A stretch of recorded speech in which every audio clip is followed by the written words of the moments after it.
How do you make a rare car even rarer? In the case of this, the brand new McLaren 600 LT Spider, you take the already impressive 600 Longtail and then you chop off the roof and you give it a retractable two-piece hardtop.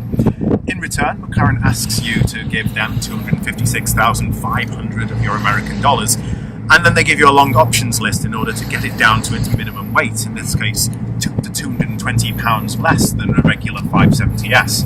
And the result is a car that isn't only extreme on the track, it's also very, very rare indeed.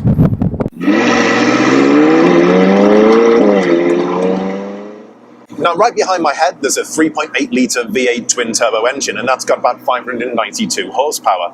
Now, that's enough for a 0 to 60 time of just 2.8 seconds, and if you're a McLaren fan, that number might stand out, because a 720S Spider will do 0 to 60 in 2.9 seconds, and this will go all the way up to a top speed of 201 miles an hour.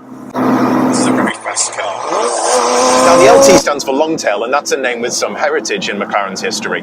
It means that the car is physically longer at the front and the rear than a regular 570S, but it's more of an ethos. It's about reducing weight, it's about making a car that is more dynamic and more engaged for the driver, and it's about a car which is limited to only a select few. They're only going to make a small number of these cars.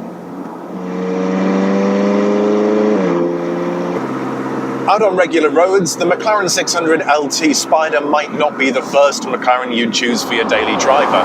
Now, the company's cars do have a reputation as being surprisingly easy to drive every day. You could definitely live with a 720S and drive it to and from the office if you really wanted to.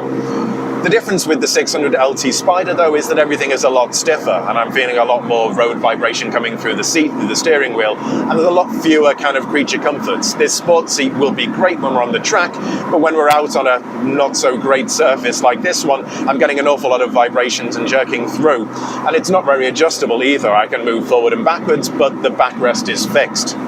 Now, even though this is McLaren's vision of a stripped-down racer with speeds at its lodestar, it's still a very nice place to be inside this cabin.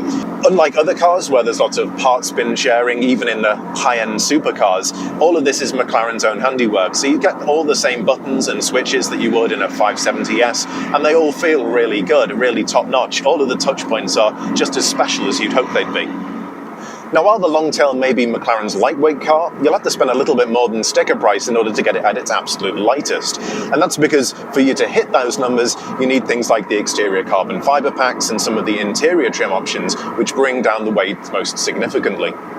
What this is going to be is a super exclusive car. McLaren isn't saying quite how many of the 600 LTs it's going to make, either of the Coupe or the Spider variants, but it is going to be just a small percentage in terms of overall McLaren production, and indeed in terms of overall Sports Series production.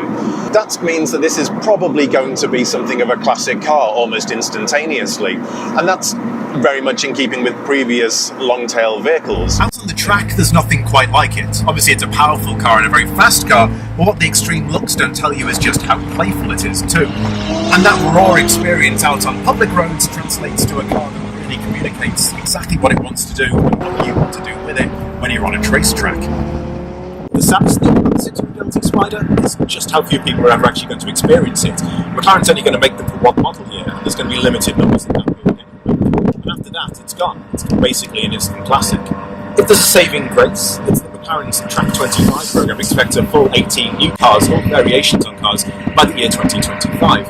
And that means we've got some interesting times ahead. We don't know quite what McLaren has in store, but we do know that the next 5 years, in car terms, are going to be very interesting indeed.